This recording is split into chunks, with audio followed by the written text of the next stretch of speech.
Pernah saya dengar dari kutipan dari ceramahnya Buya Razi ya, Buya Razi.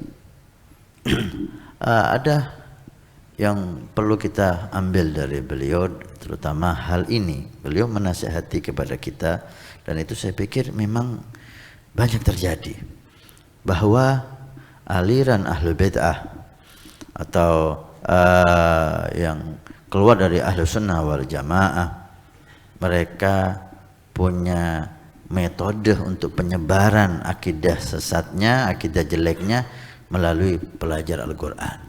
Ya Habibi ya Muhammad.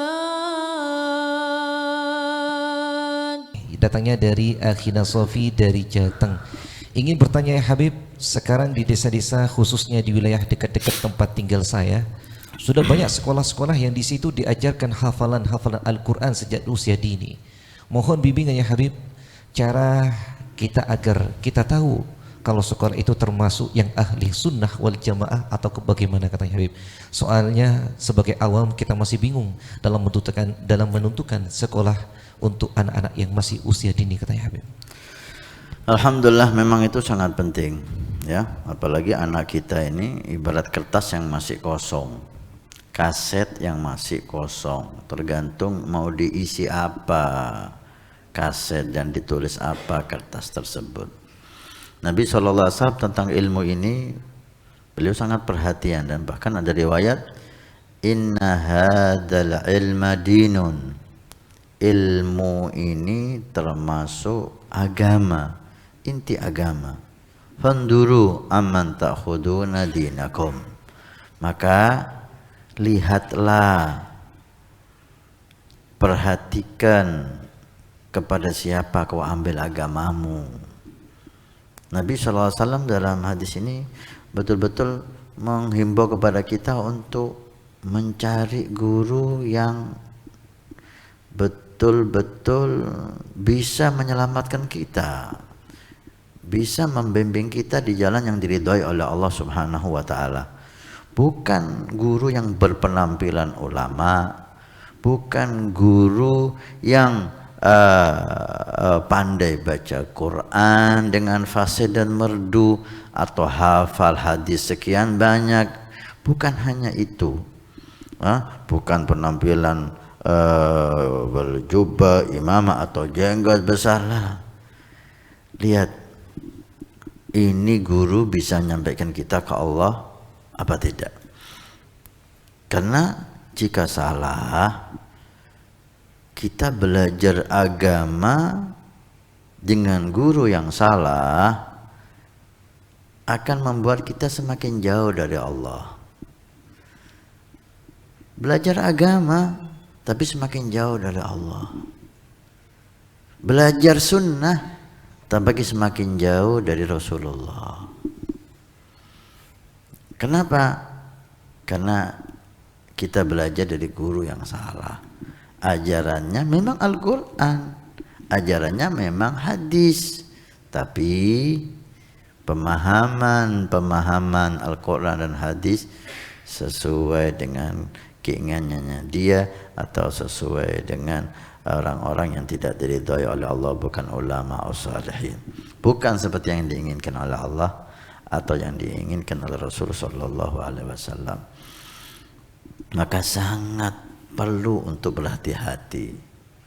Berapa banyak kita lihat orang yang hijrah, kita gembira, dia hijrah dari maksiat ke taat, dari lupa ke Allah ke dzikir, kita senang. Tapi ketika ditangkap di tangan orang yang salah, sehingga dia hijrahnya dari maksiat bukan ke taat, tapi bisa dikatakan dari maksiat zahir ke maksiat yang lebih besar, maksiat batin. Kenapa?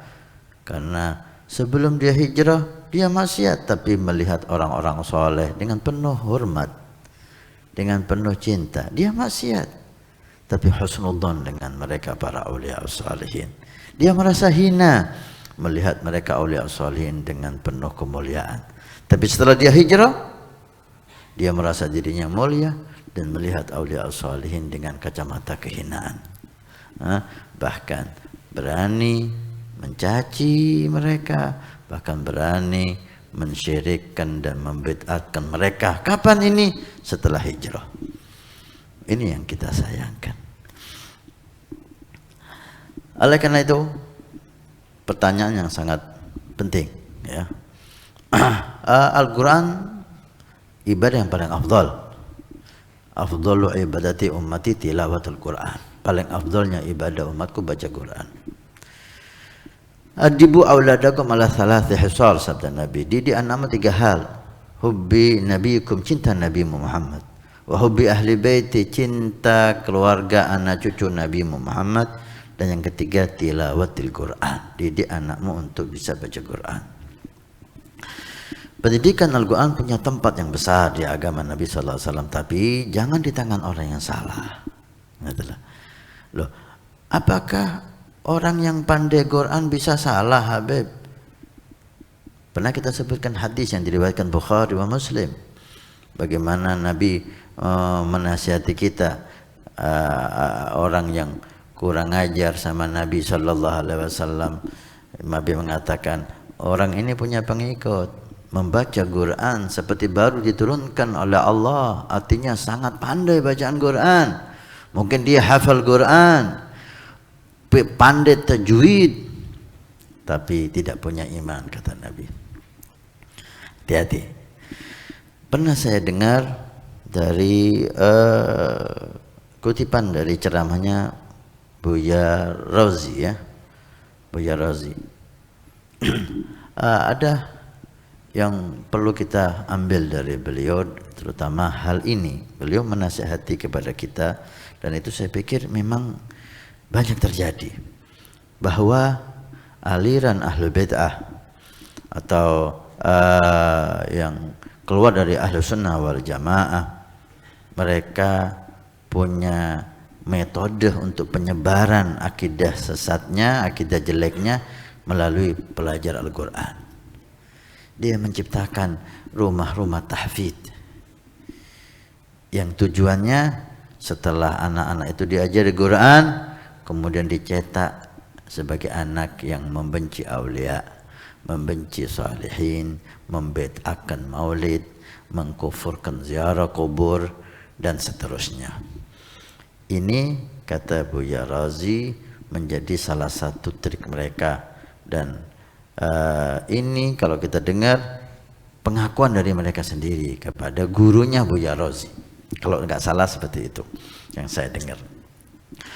Ala kulli hal, kabar itu benar atau tidak memang kita lihat bahwa kejadian itu ada, gitu lah.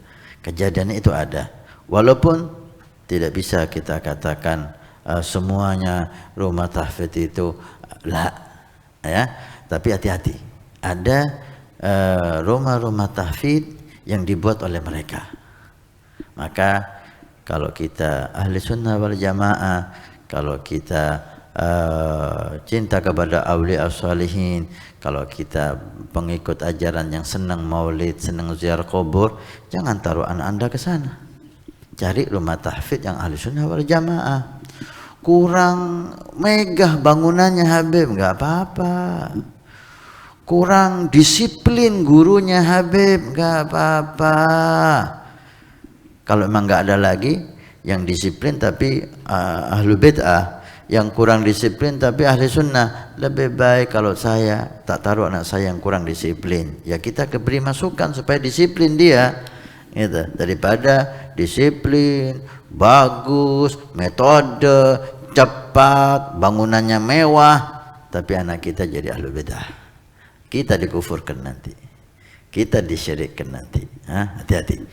Maka kita perlu buka rumah tahfidz ala sunnah, ala ahli sunnah wal jamaah yang benar, dengan sistem yang bagus, dengan kedisiplinan yang bagus, supaya masyarakat itu ada pilihan, gitu loh.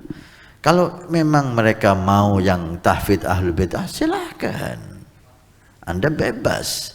Tapi kita ingin menyelamatkan saudara-saudara kita yang sepaham supaya ada pilihan gitu lah.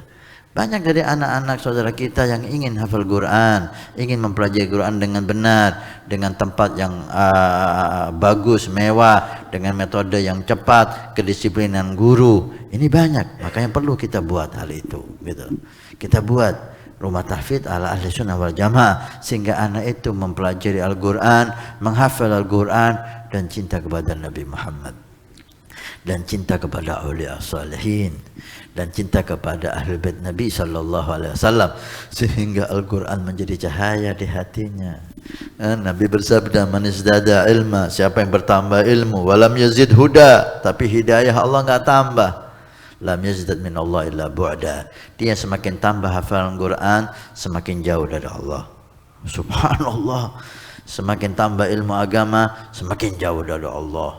Subhanallah, tambah hafal Quran kok tambah jauh, tambah ilmu kok tambah jauh. Naam, karena dia belajar dari guru yang salah. Itu sangat penting. Perhatikan ciri-ciri, kata para guru-guru kita, dan Sayyidi Habib Umar mengatakan ciri guru yang bisa kita ambil ilmunya, satu guru yang punya sanad ilmu.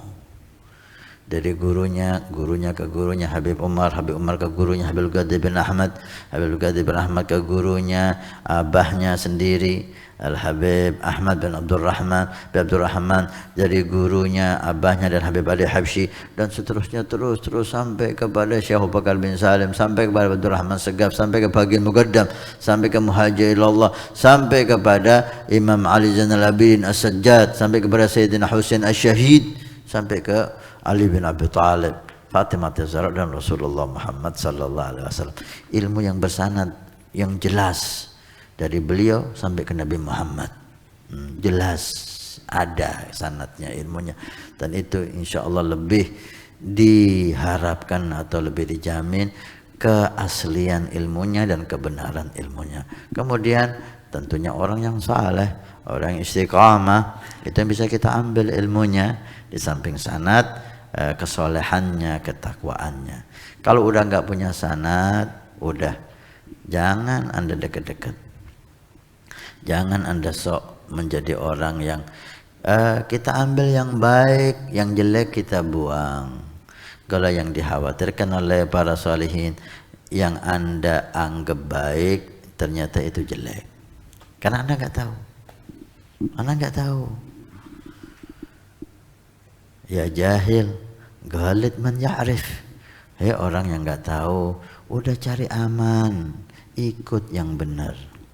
Jangan Anda membuka hati Anda, membuka telinga Anda, mendengarkan semua ilmu dari guru-guru yang ada di YouTube itu. Nanti Anda yang menseleksi. Nah, Anda bukan ahli seleksi, Anda orang bodoh. Kita orang bodoh nggak bisa menseleksi. Yang dikhawatirkan, yang kita anggap itu benar ternyata itu salah. Nah, gitu. Kita nggak tahu, kita pegang teguh itu, ternyata kita di dalam kesalahan, tambah salah. Nah, mudah-mudahan ini zaman fitnah. Sekali lagi saya bicara untuk kalangan kita, untuk ahli sunnah wal jamaah, maka saya menghimbau dan menjaga mereka. Orang yang sudah ahli bid'ah mensekolahkan anaknya di ahli bid'ah, fadhal, silahkan. Kita ingin menyelamatkan orang-orang kita, teman-teman kita, seakidah, seiman, seagama.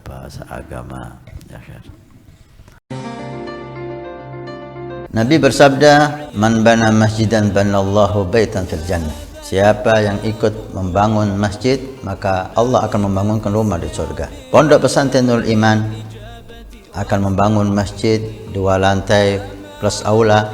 Maka kami mengajak untuk kita dan Anda mendapatkan rumah di surga.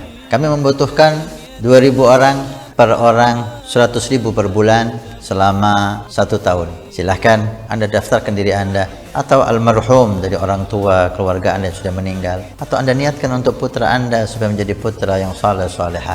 Insyaallah dengan masjid di Pondok Pesantren Nurul Iman yang insyaallah makmur dengan sholat, qiyamul lail, zikir, majlis taklim, belajar agama Allah. Setiap kalimat, setiap bismillah, setiap ilmu Anda dapat pahala. Setiap rakaat Anda dapat pahala. Hani'an lana wa hani'an lakum kalau kita punya rumah di surga Allah. Mudah-mudahan Allah mencatat kita sebagai hamba yang punya rumah di surga.